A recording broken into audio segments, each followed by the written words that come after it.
saúde é um direito de todos e zelar por ela é nosso dever. Quando aparece algum problema, a gente procura um profissional capaz de nos ajudar a encontrar o melhor tratamento. O que acontece na grande maioria das vezes. Mas, em alguns casos, um erro de diagnóstico ou de procedimentos pode colocar em risco a vida do paciente. O programa Artigo 5º começa agora e vai falar sobre o que fazer quando isto acontece. O artigo 5º determina que todos são iguais perante a lei e garante, entre outras coisas, o direito à vida. Também assegura que o Estado deve promover a defesa do consumidor. Para falar sobre o erro médico e os direitos dos pacientes, eu recebo aqui no estúdio do Artigo 5º o juiz Robson Barbosa de Azevedo, do Tribunal de Justiça do Distrito Federal e Territórios, e também o advogado Victor Neiva, especialista em Direito da Saúde. Sejam bem-vindos ao nosso programa. Doutor Victor, eu gostaria que o senhor começasse explicando para a gente o que caracteriza legalmente um erro médico. O erro médico é qualquer ato profissional, praticado pelo médico que, com negligência, imprudência ou imperícia, que contraria uma conduta, um procedimento pré-estabelecido, que ele deveria, alguma conduta que ele deveria adotar e não fez, ou algum procedimento fora dessas condutas profissionais. Agora, juiz, muitas vezes as pessoas confundem a falta de eficácia do tratamento com o erro médico. Isso é uma linha tênue mesmo ou existem indícios que ajudam no julgamento desse tipo de caso? O conceito se ampliou. Então, o tratamento deveria ser eficaz, mas ainda não é uma obrigação de resultado. O que modifica na responsabilidade, na eficácia para o paciente essa questão do médico falhar? Ele, além de ter a via administrativa, que é o Conselho de Medicina, ele tem a via criminal, representando junto ao Ministério Público, e ele tem a via judicial também, que são as ações indenizatórias. Se houver possibilidade de reparação, aí é para isso que deve se primar. E, é claro, também sem prejuízo do dano que ele tenha sofrido.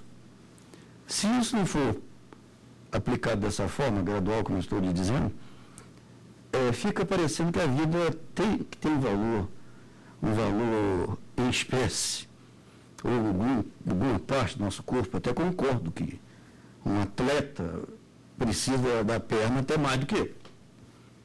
Mas nós não temos uma tabela para um problema que venha a errar o corte de uma perna. Embora existam países na Europa que dão preço para isso. É interessante o que o Dr. Robson falou, que é exatamente essa questão. No geral, o trabalho do médico é uma obrigação, não é uma obrigação de resultado, é uma obrigação de meio, ou seja, ele tem que se empenhar no tratamento. Isso não significa que ele é responsável pelo sucesso ou insucesso do tratamento. A jurisprudência tem admitido duas ressalvas, que é a questão das cirurgias plásticas e a questão dos exames laboratoriais. Fora dessas hipóteses, é uma obrigação de meio e não de resultado. Com todo o avanço tecnológico, a realização de exames deveria trazer respostas sobre o problema pelo qual a pessoa está passando e ajudar os médicos a encontrarem o tratamento adequado. Mas o que acontece quando o laboratório erra? Um falso diagnóstico pode prejudicar o tratamento e até mesmo ameaçar a vida do paciente. Diagnósticos errados atrapalham a assistência médica e colocam em risco a saúde do paciente. No Distrito Federal, um laboratório foi condenado a pagar indenização. Em um exame de sangue para verificar uma hemofilia, o resultado deu positivo. No entanto, o exame foi repetido outras 2 vezes e o resultado foi negativo. Para o magistrado, o erro de diagnóstico não ficou comprovado, mas o laboratório foi responsabilizado por não ter fornecido informações de forma clara e precisa. Para este advogado de direito do consumidor, são 2 os tipos de erros mais comuns cometidos pelos laboratórios. O fornecimento de diagnóstico errado, se faz um exame e às vezes esse exame aponta positivo e na verdade a pessoa não tem aquele tipo de patologia, de doença. Ou ao contrário, aponta negativo e a pessoa tem a doença. Então tem esse tipo de erro clássico e tem um segundo que eu considero até um pouco mais grave, que é o fato do sumiço de material, de coleta de material. O Código de Defesa do Consumidor, no artigo 14, diz que o fornecedor dos serviços é responsável por danos causados por defeitos relativos aos serviços ou pela falta de informações ou informações equivocadas. Por isso, na Justiça, os laboratórios podem ser punidos por danos morais e materiais, dependendo do caso. O custo que ele tiver com outro laboratório tem que ser ressarcido. Então, o dano material é na exatidão do prejuízo. e ele vai ter o dano moral. O dano moral ele é arbitrado pelo juiz em cima da consequência que esse erro causou a essa pessoa. E você tem isso individualizado. Juiz, é comum esse tipo de erro em laboratórios entregarem resultados falsos ou até trocar o resultado de um paciente com outro? Olha, Flávia, comum não é, mas acontece. E como a justiça é uma instituição catalisadora desses acontecimentos, pode até parecer que, quando contarmos os casos dentro do tribunal, que a quantidade é muito. Mas o percentual de acerto é muito maior do que o percentual de erro. O que se deve fazer é sempre tentar a contraprova. Todas as pessoas em suas buscas por saúde não deveriam satisfazer só com um tipo de exame para apurar, por exemplo, HIV, ou mesmo uma questão que envolva um doping. Ali não existe a contraprova. Aí, quando se fala em prejuízo, cada prejuízo é medido materialmente. Quando se fala em prejuízo moral, isso corresponde à dor. Aquela dor que o cidadão sentiu por vexame, humilhação, em face desse exame errado. Agora, doutor Vitor, a gente viu na reportagem que o Código de Defesa do Consumidor protege, às vezes, quem tem um resultado de exame alterado, por exemplo. Mas isso vale apenas para quem é cliente de plano de saúde ou cliente particular ou também para quem é da rede pública? Não, a rede pública não. A relação com o Estado não é uma relação de consumo. E, agora, isso não significa que ele não tem uma proteção legal, que na verdade ela é quase equivalente. Porque a gente tem o artigo 37, parágrafo 6º da Constituição, que garante a responsabilidade objetiva. Mas essa responsabilidade objetiva com relação ao Estado, ela não é universal. Então, assim, com relação aos atos que se chama comissivos, quando o médico pratica um ato que causou dano, essa responsabilidade é objetiva e quanto a isso não se discute. Agora, quando o que houve foi uma omissão do Estado, quer dizer, ele não prestou o serviço, nesse caso, aí a responsabilidade passa a ser subjetiva. Então, quer dizer, com relação ao ato comissivo, quando o médico praticou o dano, a natureza da responsabilidade é a mesma, embora o fundamento legal seja outro. Mas sempre tem a quem recorrer, né? É, sim. Bom, nós temos uma dúvida de um telespectador para ser respondida aqui no estúdio. Vamos ver. Eu queria saber o que pode acontecer com o laboratório que troca o resultado de um paciente. Juiz, uma troca de exames é considerada mais grave, já que ela atinge pelo menos 2 pacientes? Há pelo menos um aspecto mais relevante. Não foi só uma pessoa que se sentiu lesada, mas 2 pessoas, que foi a troca. Se essa troca fosse resolvida a tempo, poderia até dizer que não houve prejuízo. E o laboratório apenas destrocaria. Mas, se essa troca acabou sendo descoberta pelos próprios pacientes, e eles tiveram sequelas em razão disso, um com quadro de saúde agravado, outro com um quadro de saúde, digamos assim, melhorado, pensando que iria piorar, aí teremos que avaliar subjetivamente, como o doutor explicou, doutor Vitor, a teoria objetiva, o cidadão não precisa se preocupar em provar. O Estado aqui se defende, provando que o cidadão errou ou que ele participou para o erro. Mas nesse aspecto da troca de exames laboratoriais, regra geral, fica fácil de provar, porque as identificações dos materiais postos a exame vão identificar Carla Naldo, médico naquele sentido. E com essa identificação, certamente, essas pessoas conseguirão responsabilizar o laboratório, sim, até por danos morais. Doutor Vitor, e se o laboratório descobre que houve um erro e não informa os pacientes? Aí ainda é mais grave, né? É bem mais grave, assim. É importante colocar que um dos elementos para a aferição da indenização por danos morais é o grau de culpa do ofensor, né? Ou seja, se uma vez constatado o erro, esse erro, quer dizer, o ofensor não tomou as iniciativas que eram possíveis para repará-lo, você tem um agravante, né? E um agravante nas 3 esferas, né? Que tanto o agravante do ponto de vista indenizatório, do aumento da indenização, né? E um aumento da culpabilidade para efeitos criminais e para a questão da punição ético-disciplinar, né? Bom, nós temos mais uma pergunta feita nas ruas para ser respondida aqui no estúdio. Vamos ver. Gostaria de saber o que acontece com um profissional que erra o diagnóstico de um paciente. Ele é afastado? Doutor Vitor, como é o procedimento padrão quando um profissional erra um diagnóstico, erra um laudo? Olha, o primeiro a se fazer é investigar o que aconteceu e qual foi o motivo do erro. Quer dizer, se a gente parar para imaginar o caso dos exames laboratoriais, sempre há dentro deles, ou é a regra geral, que haja uma margem de acerto. Então, quer dizer, 99% de chance de acerto. Quer dizer, é muito importante ter a clareza dessa informação. Com relação já ao atendimento clínico, deve-se ver se ele tomou todos aqueles procedimentos de acordo com a conduta adequada. Quer dizer, se o exame clínico foi feito adequadamente, se ele pediu aqueles exames que seriam necessários. Quer dizer, se houve uma falha dentro daquela conduta que ele deveria adotar, aí ele é responsabilizado. Se não constatada essa falha, a responsabilização não é viável. Então, não há um afastamento imediato. Você tem que investigar o que aconteceu. Juiz, e quem ele pode determinar o afastamento profissional? A justiça comum ou aí tem que ser o conselho profissional?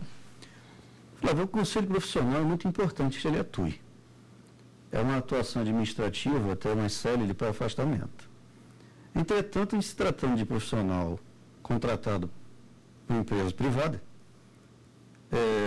pensamos que a empresa privada, com seu poder de decisão e de comando sobre as suas ações, talvez não o deseje e o queira dispensar. Daí a importância, doutor Vitor, ter levantado a questão da apuração. Mas toda falta grave de trabalhadores é precedida de apuração, até mesmo os elegidos pela CLT. Agora, em se tratando de servidores públicos, esses já têm a própria lei que os rege, os seus estatutos, e são apuradas disciplinarmente. Mas o judiciário, em especial na esfera, que o doutor Vitor citou, criminal, na esfera criminal ele pode sim decretar o afastamento. Agora, na esfera civil, ele trata da fase em que o prejuízo foi causado e da fixação dessa indenização, se as provas realmente chegarem a isso. Uma fase não se mistura com a outra. Vamos a um rápido intervalo. O artigo 5º volta já. Estamos de volta com o artigo 5º. Eu recebo aqui no estúdio da TV Justiça o advogado Vitor Neiva, especialista em Direito da Saúde. E recebo também o juiz Robson Barbosa de Azevedo, do Tribunal de Justiça do Distrito Federal e Territórios. No programa de hoje estamos falando sobre o que fazer em caso de erro de exame de laboratório ou em procedimentos médicos. E o Código Civil trata da responsabilidade de quem comete um erro.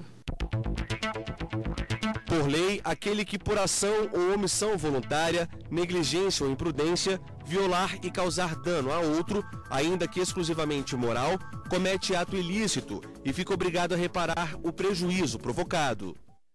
Doutor Vitor, quando há suspeita de algum erro, o paciente geralmente realiza outros exames. Ele pode pedir que o laboratório, o médico sejam responsáveis, paguem esses custos? Rigor não dá do material, né? Quer dizer, a constatação ou a correção do erro, se ela causou prejuízo para ele com essas despesas, a rigor ele pode. Agora é importante sempre procurar primeiro a via administrativa, né? Tentar primeiro vai lá pedir, né? Antes de entrar na justiça. Exatamente. A judicialização, o ideal é que ela seja adotada como último recurso, né?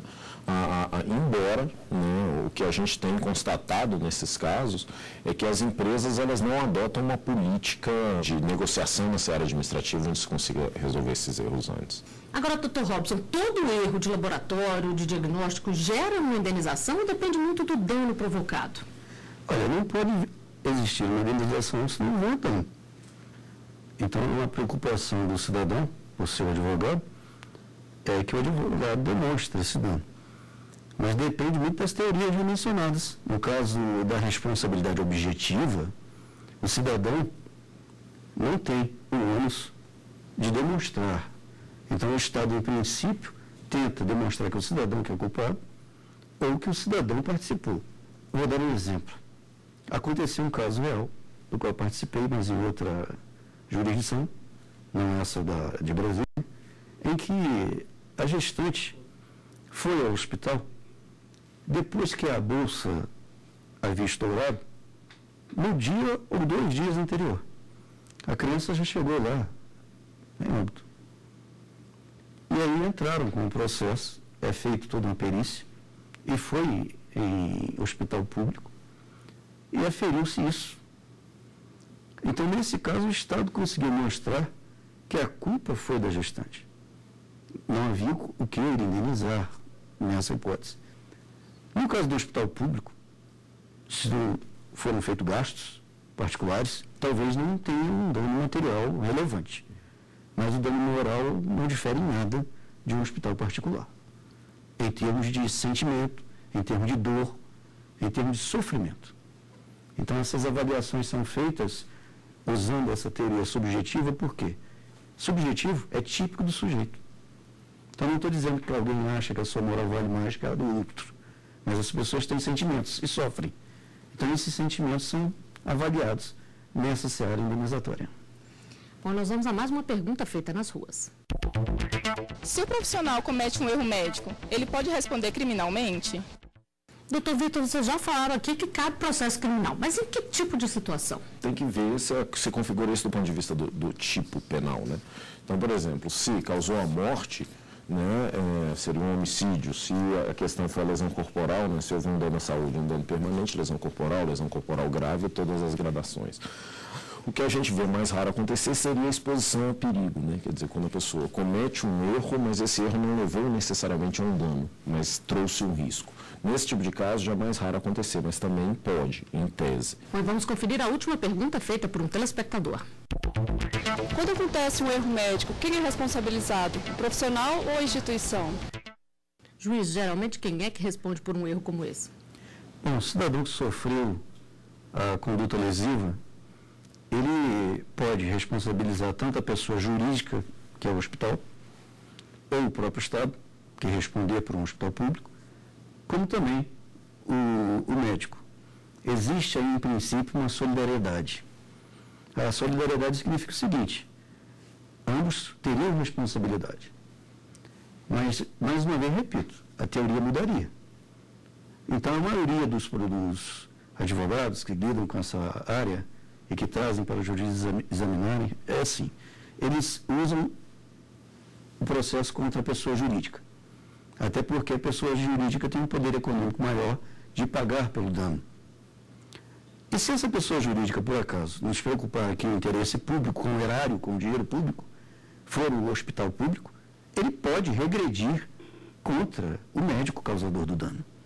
Só que o hospital iria ter que provar que o seu médico foi culpado. É exatamente o que o Dr. Robson falou, só que aí a gente acaba tendo um único problema e uma única exceção.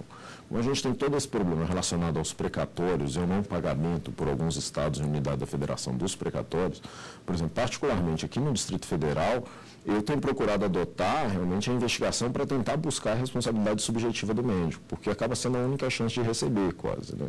Numa situação ideal, é mais fácil, né? Seria mais fácil, em tese, você processar o hospital, o responsável pelo hospital, porque você não precisava provar o dolo e a culpa. Mas na prática, como você vê que há a perspectiva de ganhar, mas não levar, você acaba fazendo o trabalho mais duro de tentar, né, fazer essa investigação do dolo e da culpa e fazer essa investigação mais profunda para que a vítima tenha a perspectiva de receber. E o que você faria se fosse vítima de um erro em exame de laboratório ou diagnóstico médico? A equipe do artigo 5º foi conferir as opiniões.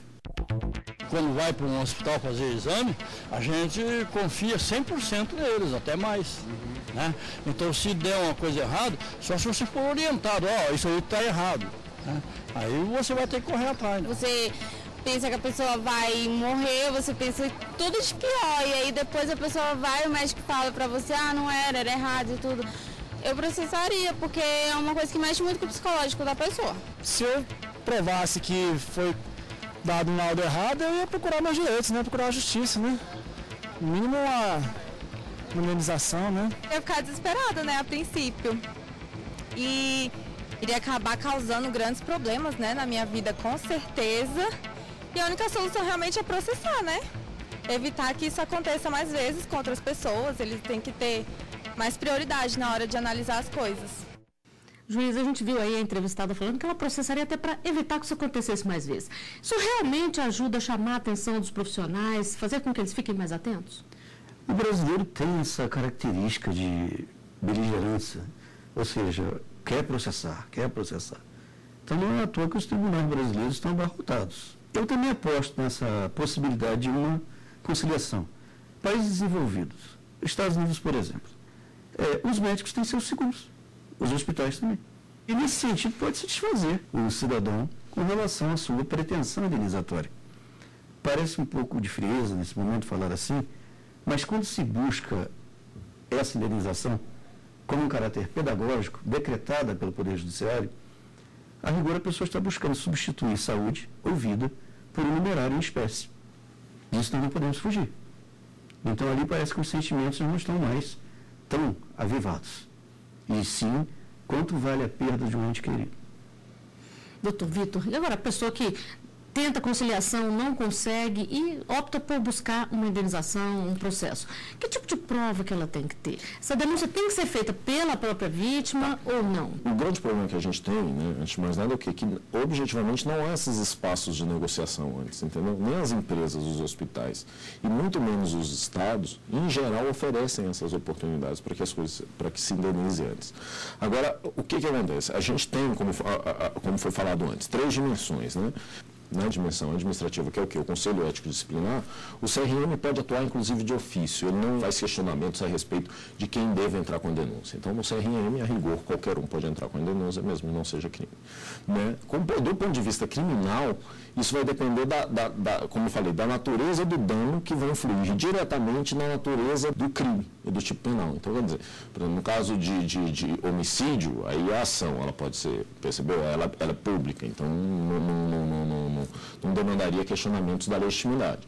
Já se for um crime menor, aí demanda a representação. Com relação à ação civil, não. A ação civil só pode ser ajuizada ou pela vítima ou pelos parentes da vítima, no caso de falecimento. Bom, para encerrar, então, gostaria de saber de vocês o que poderia ser feito para evitar que mais casos assim continuassem a acontecer. Juiz Robson.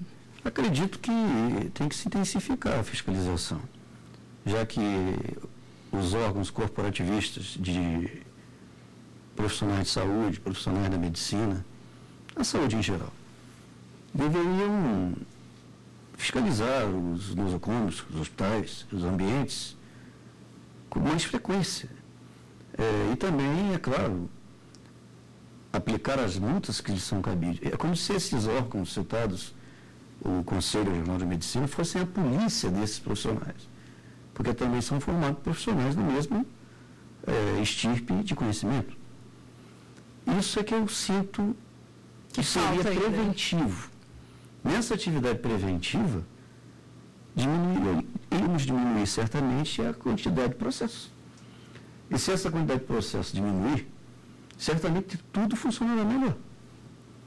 Isso não inibe também que o advogado participe dessa fase. É o que é chamado, no mundo desenvolvido, de advocacia preventiva. Se o advogado consegue, conversando com seus ex-adversos, resolver a questão, ele presta um serviço importantíssimo para a nação, e sem prejuízo dos seus honorários. E não há necessidade mais de se gastar dinheiro do erário público.